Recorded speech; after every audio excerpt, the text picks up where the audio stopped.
Ek groet ook ons vriende wat inskakel deur hierdie boodskap wat uitgestuur word. Mag die Here daar waar jy is, met jou kom praat. Ons het 'n wonderlike ervaring tot nou in die erediens gehad. Ek stuur vir u ook 'n skakel, wat julle dalk daarop kan klik en daarna kan luister. Jou ook gebruik om in te stel op die Here. Mag die Here met jou wees in die woordverkondiging ook nou. Vriende, julle kan die Bybels oopmaak by Markus 1. Ons het nou verlede week het ek ook met julle gepraat oor Markus 1. Glo jy het heel moontlik daai video gekyk en na die Here geluister deur daai woorde, 'n paar woorde van bemoediging en dit wat die Here uit Markus 1 uit met ons wil praat. Interessant hoe Markus begin. Julle kan by Markus 1, ons gaan lees vanoggend van vers 29 af, maar net gewees 'n bietjie herinnering. Markus 1 kom Markus die evangelie skrywer en hy praat dadelik van Jesus se bediening. Jy weet dit sien as jy die Bybel oop het daar. Hy beskryf nie die geboorte van Jesus. Hy beskryf nie Jesus selfs as 12-jarig nie. Hy's dadelik daar waar Jesus gedoop word deur Johannes die Doper en dis ook nie lank wat hy dit beskryf. Dis asof daar by Markus 'n stuk dringendheid is om by die evangelie uit te kom, om by die redding uit te kom. Hy beskryf in kort hoe Jesus versoek word deur die Satan, deurlopend, ook in dit wat ons vanoggend gaan lees, sien ons die rol van die boos wat gespeel word. Hy roep sy disippels, hier word dan nie die eerste 4 genoem, die 2 broederpare, Jakobus en Johannes, die seuns van Zebedeus en Petrus en Andreas, die 2 boeties. Maar dan dadelik, en daaroor het ons verlede week gepraat, en ek het verlede week, het ek gesê, daai afstand beheer. Alles word so deur afstand beheer. Wat beheer jou? Wat is in beheer van jou lewe? Jy moes gaan bietjie dink en praat en die Here worstel oor wat is dit wat besig is om jou lewe te beheer en ek glo, ons elkeen het so bietjie gaan kyk na, wat is dit wat ons lewens beheer? Ons gaan dit vanoggend so bietjie verder vat. Julle sal nou sien, daar by vers 21 staan daar, hulle het in Kapernaum gekom, dis die plek waar hulle dan nou is, Jesus en hierdie 4 disippels, en hulle gaan dan op die Sabbat, gaan hulle na die sinagoge toe, en Jesus genees daai man wat vol onrein geeste is, in die sinagoge. Sabbat, Kapernaum, in die sinagoge, en dan begin die gedeelte wat ons vanoggend gaan lees by vers 29, begin dan waar hulle uit die sinagoge uit, so dis heel moontlik dan die middag, wat hulle uit die sinagoge uitgaan, en hulle gaan na Petrus se skoonma se huis toe. En as jy die gebeure so kyk, dan is die huis heel moontlik naby die sinagoge, en hulle is dadelik soontoe. So dis dieselfde dag wat hierdie nog afspeel as die boodskap van verlede week. Vers 29.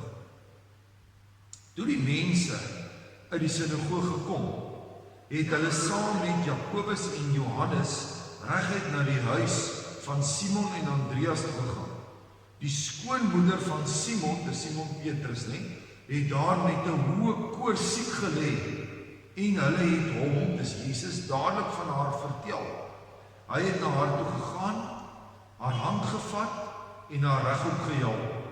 Toe het die koors haar verlaat en sy het hulle bedien.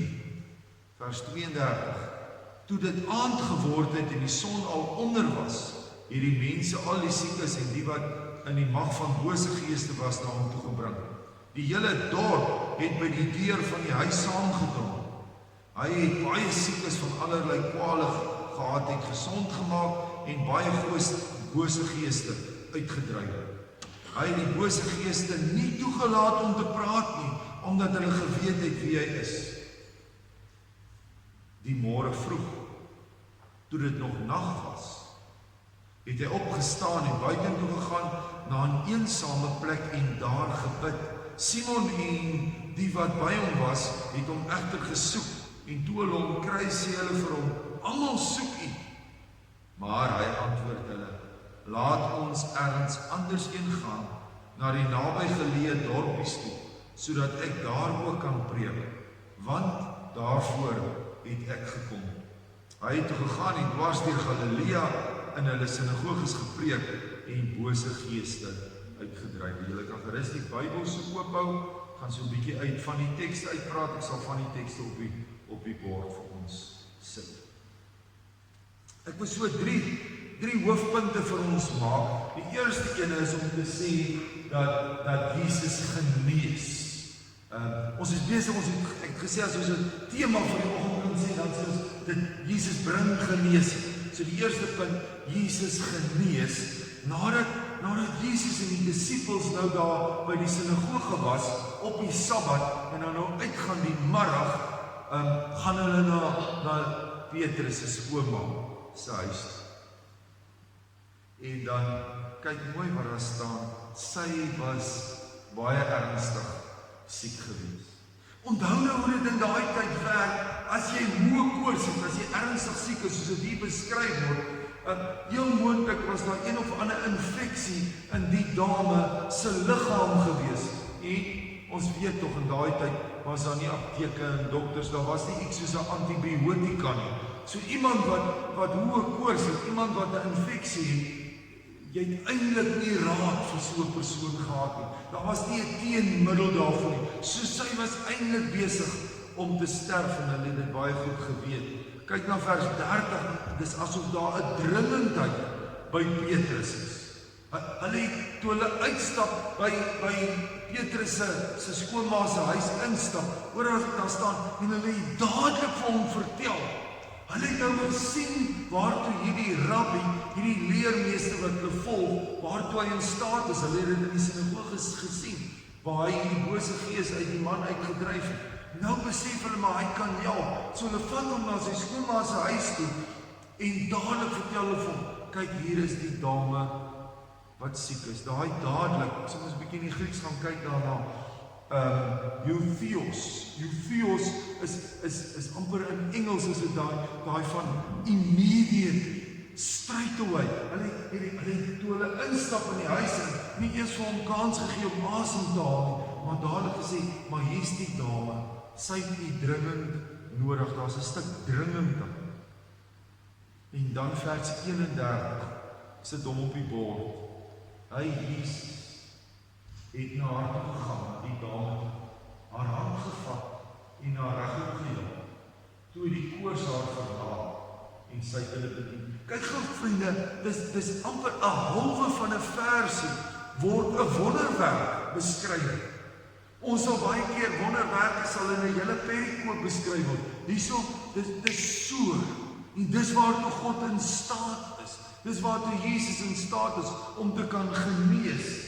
Interessant, daai regop, ja, die Griekse woord daar, die gyro, wat beteken maar dis amper asof dit dieselfde is as Lazarus in die dood is, as Jairus se dogtertjie gesterf het, word daai woord ook gebruik.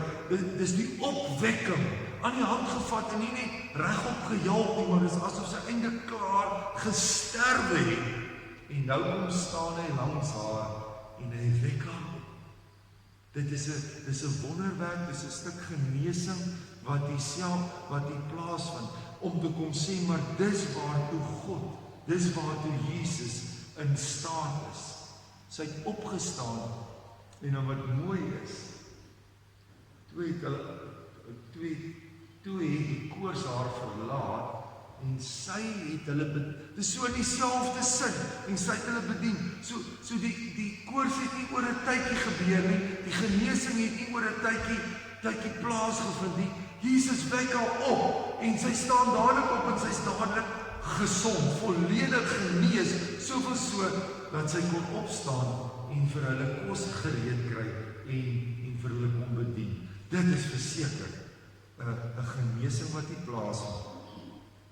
By genesing is daar gewoonlik 4 goed, daar word geroep, of vertel, daar's iemand wat siek is, en dan gaan Jairus, hy roep vir Jesus, Petrus roep hier vir Jesus, dan gaan iemand en sê, maar hier's iemand jou nodig, om vir God aan te roep, as ons genesing nodig het, as ons herstel nodig het, om te roep tot God.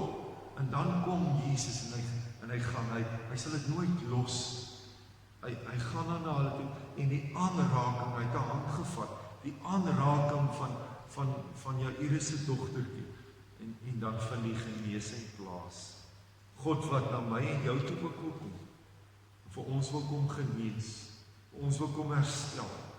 Kyk vers 32 tot 34, vind daar dan, as hierdie genesing plaasvind, die genesing in die sinagoge, en dan ook hierdie ma se genesing, dan weet die mense, en dan die volgende oomblik, kom die mense. Ook interessante is, onthou as die son sak op die Sabbat, dan hou die Sabbat op. So van sonsak in Vrydag tot sonsak die Saterdag, die Sabbat, dis die Sabbatdag. So die son het teen op die stadium al gesak, die Sabbat is verby, nou kan die mense meer vrylik loop, en nou mag daar eintlik ook volgens die Joodse tradisies genesings plaasvind, en nou sak hulle Petrus se ouma se huis toe, en dan vind daar 'n klomp genesings plaas, genesing van siekte en bevryding van bose geeste. Dit kom sê iets van hierdie rabbi, hierdie nuwe leermeester, waarvan Markus nou kom skryf. Hierdie Jesus, dit sê iets van sy identiteit, waartoe hy in staat is om die onmoontlike, dit waartoe hulle, die Joodse leiers, die Joodse skrifgeleerdes, die Joodse fariseërs, waartoe hulle nie in staat is nie. Hier kom doen hy dit, asof hy dan 'n super leermeester, 'n super rabbi is. Dit laat my sommer net dink aan ons superheroes, wat ons nou julle in hierdie prentjieboekies wat ons gelees het toe ons kinders was. En maar die kinders later is daar flieks en goed gemaak hieroor. Ek het so 'n bietjie superheroes gaan kyk. Batman, Fantastic Four en Superman en Spider-Man. Maar in elkeen van hierdie boekies of in die flieks is daar altyd, daar's die superhero en dan is daar ook die super skurk. Die ander kant, die goeie Here, maar ook aan die ander kant die skurk. Teenoor hulle die Joker Man en Dr. Doom en Lex Luthor en Venom. Dis die skurke teenoor hierdie hero waar daar staan. Die superheroes, hulle het hierdie bo-menslike kragte wat hulle kan gebruik om ander te help. Wat doen hulle? Hulle wil mense help, hulle wil hê met mense moet dit beter gaan. Hulle wil mense beskerm, hulle wil van die wêreld 'n beter plek maak. Al hierdie flieks, is dit hulle doel. Maar wat is die skurke se doel? Hulle probeer hulle krag te gebruik om die wêreld te verwoes, om mense te verwoes, om mense seer te maak. Hulle soek hulle eie belang, hulle wil hulle self verryk. Klink dit bekend? Hierdie Jesus aan wie ons glo, hierdie Jesus wat hierdie bo-menslike krag het. En onthou hierdie superheroes, dis fiktiewe karakters van mense wat een of ander storie daar gestel het. Dis 'n storieetjie, maar ek en jy weet, dit wat in hierdie boek geskryf is, die God wat ek en jy ken, is 'n lewende en 'n werklike God. Hy het gekom sodat die wêreld 'n beter plek kan wees. Om die onmoontlike moontlik te maak, om vir my en jou te beskerm. Ja, teenoor hom staan die bose, en ons sien in hierdie verhale hoe die bose manifesteer in mense, en ons sien vandag ook rondom ons, hoe die bose manifesteer rondom ons. Maar Jesus is die een wat die mag en die krag oor dit het. Jesus is die een wat die wêreld wil kom red van die bose, wat vir ons wil kom genees, vir ons wil kom verlos, vir ons wil kom help. Die bose het gekom, hoe sê Paulus in sy briewe, om te steel en te slag en te verwoes. Maar God het gekom, sy seun gestuur om ons te herstel. En jy moet maar vanoggend self dink. Waar is die herstel nodig in jou lewe? Waar is die genesing nodig in jou lewe? En waarvoor moet jy bid ook vir ons wêreld, vir ons dorp, vir jou familie, vir herstel? Die tweede punt, sluit nou hierby aan, is dat Jesus dan die mag het tot hierdie genesing. Kyk wat sê vers 34. Hy, Jesus, die baie siekes wat allerlei kwale gehad het, gesond gemaak, en baie bose geeste uitgedryf. Hy het die bose geeste nie toegelaat om te praat, omdat hulle geweet het wie hy is. Sy mag oor hulle, om te sê, maar andersins kan jy manifesteer, maar ek keer jou. Nou julle verlede week, vers 20, het hy ook die bose gees wat in daai man was in die sinagoge, het hy vir hom gesê, bly stil. Ek het op daai videoetjie gesê, ja, dis amper soos in die Engels, shut up, so sterk is dit. Bly stil. Hy het die mag en die krag om die bose stil te maak, om 'n swyggebod op die bose te lê. Maar ons kan vir onsself afvra, maar hoekom? Hoekom maak Jesus hulle stil? Hoekom wil hy nie hê hulle moet vertel en moet sê nie? Ek het so 'n bietjie daaroor gaan lees, want ek self het daaroor gewonder. Hoekom maak hy hulle stil? Wat sal die rede daartoe wees? Ek kry so 3 redes wat vir my help. Die eerste ene is Jesus wat daardeur, en ek dink ek het dit verlede week ook gesê, daardeur wys hy vir my en jou, wys hy vir die bose, hy het beheer oor hulle. Hulle kan nie maar maak soos hulle wil. Hy kan vir hulle stil maak en Satan en sy magte moet stil bly as Jesus se naam. Broers en susters, as ek en jy Jesus se naam oor die bose roep, dan kan die bose, as Jesus se naam en sy bloed bid oor die bose, dan het hy geen mag oor my en jou lewe nie. So dat Jesus kom wys sy mag en gesag oor hulle. In die tweede plek, mense moenie glo as gevolg van die bose se getuienis. Hulle wil kom sê, maar dit is die heilige van God, wil die man in die sinagoge sê. Hierdie ouens wat dalk iets gesê het van Jesus, die seun van God. Hy maak hulle stil, want Jesus wil hê mense, ek en jy moet op grond van wat die bose sê, glo nie. Maar van sy getuienis, en dit wat hy vir ons sê, dit wat sy woord vir ons sê, grond van dit wil hy hê ons moet glo. En die derde ene wat vir my mooi is Jesus wil op sy tyd wil hy sy redding bekend maak. Op sy tyd wil hy sê wie hy is. Nie op grond van Satan se tyd en die bose tyd wat hulle iets wil doen en sien, maar op grond van Jesus se tyd. Daarom die swyggebod op hulle. Die bose weet egter. Hierdie onreine geeste weet wie Jesus is. Die ergste is, vriende, die skrifgeleerdes, die fariseërs, die geleerdes van daai tyd in die sinagoge en later by die tempel in Jerusalem, hulle wat veronderstel was om te weet wie is die Messias, hoe gaan die Messias kom en om die tekens van die Messias raak te sien, hulle wat die skrifte geleer het en bestudeer het. As ons die Bybel lees, dan lyk dit vir my, hulle mis, hulle sien dit. Hulle wil eerder daarteen gaan. Die bose erken dit is die seun van God, maar die mense van daai tyd, die geleerdes van daai tyd nie. Ek en jy sien ons die tekens om ons raak. Sien ons nog regtig vir God in die woord. Om sy wonders, sy genesings, sy hulp in jou lewe raak te sien. Want iewers het God al in my en jou lewe gewerk.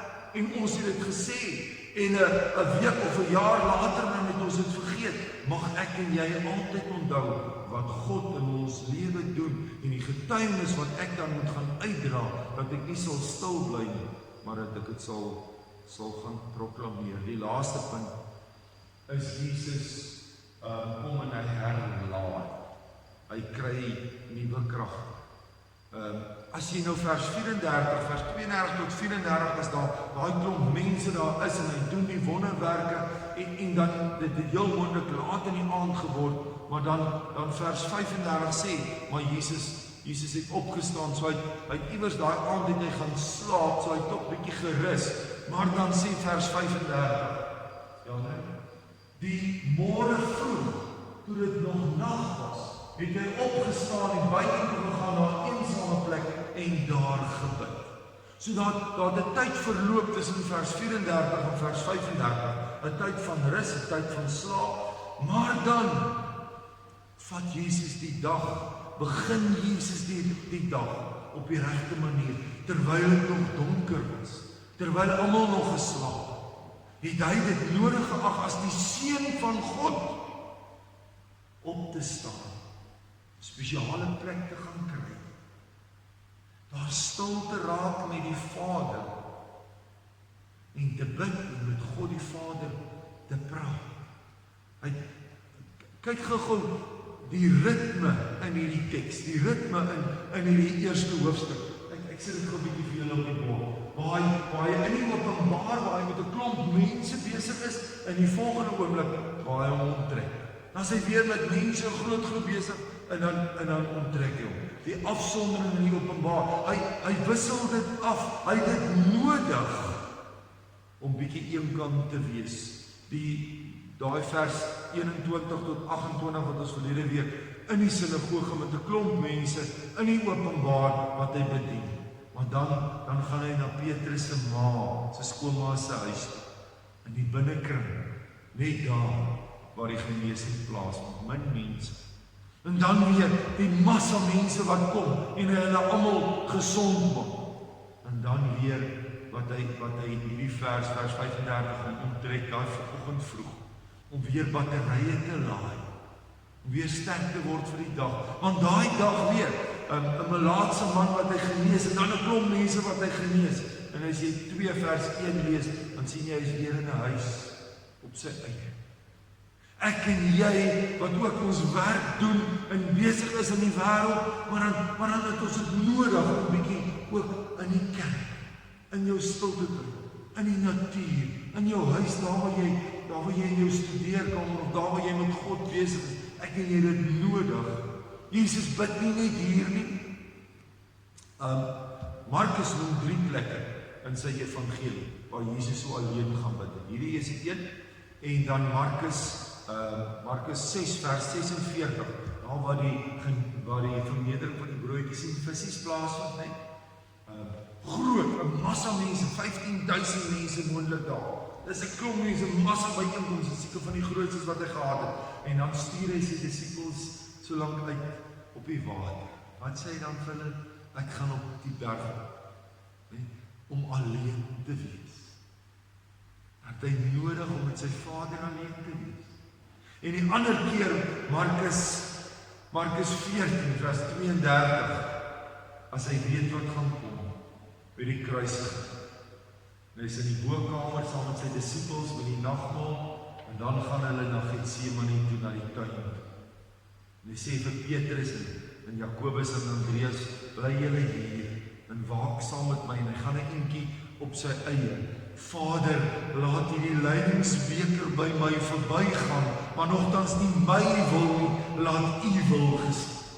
In Jesus se lewe, in Jesus se bediening, het hy dit nodig om met die Vader te praat. Hoeveel te meer nie ek en jy. Om nie maar die mense se wil te soek nie. Petrus kom hier by hom aan in dis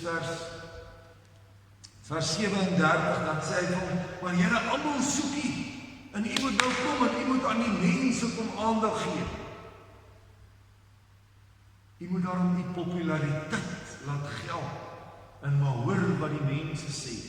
Kom gee nog aandag hier aan die mense van Kapernaum.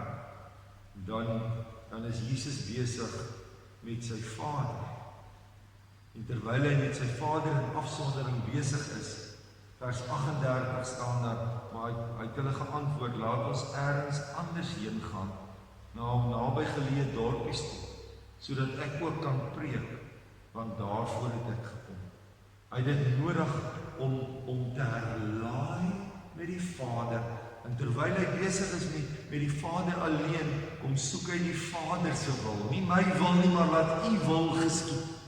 Soek hy die Vader se wil, en dan weet hy nie net wat die Vader se wil is nie, hy hoor wat die Vader, en dan gaan doen hy dit, dan is hy gehoorsaam daaraan. Ek en jy, ons het almal selfoon. Almal selfoon. En jy kan 'n selfoon wees daar, hierdie nuwe fone, kan jy so 'n dag gebruik. Dan raak sy battery pap. Dan moet jy hom weer herlaai. Jare terug, toe ons nog daai ander kleiner selfoonjies gehad het, het dan nog so 'n dag of 3 of 4, is baie gelukkig selfs 'n week gehou, want jy moet nie so baie gebruik het. Maar vandag se moderne hierdie Android fone net so. Is hy pap. Dan moet jy hom vat en jy moet hom gaan herlaai. Vriende, as ons het nodig het om 'n selfoon te herlaai, hoeveel te meer het ek en jy nie nodig geestelik om herlaai te word, om in te plak by die bron van die lewe, om krag te kry, maar julle sal krag ontvang wanneer die Heilige Gees oor julle kom en julle moet my getuies wees, ek en jy, om ook te herlaai, tyd te maak, om met God te gaan praat. God se wil vir jou lewe te sien. God se opdragte vir jou te sien. Wat God van jou ding te hoor. Ons leen ons ore so uit na die wêreld en dit wat die wêreld sê, maar om regtig te hoor wat God van jou ding, daai letters from God. Ek het jou gemaak, jy is myne. Ja, selfs die hare op jou kop is getel. Mag dit vir jou krag gee vir die dag. En dan te hoor, Here, wat is u wil vir my? Waar moet ek gaan vandag? Wat moet ek vir u doen? In my werk, in my huis, vir my kinders, vir my ouers. Om dan te sê, Here, ek hoor en ek gehoorsaam. Jy het vanoggend gehoor. Ons moet vanoggend hier uitgaan en gehoorsaam. Jy hoor, as God met jou praat op hierdie video, om dan te gehoorsaam. Jesus wil ons kom genees, wil ons kom herstel. Dis die 3 goed wat ons moet leer. Nou mense kruil as nie. Jesus genees, Jesus het mag, en Jesus word herlaai. Mag ek en jy deur God genees. Mag ons besef wat sy mag en krag oor alles in ons lewe is, ook oor die COVID-19 pandemie. En mag ons so herlaai word, dat ons sal uitgaan en 'n verskil in hierdie wêreld gaan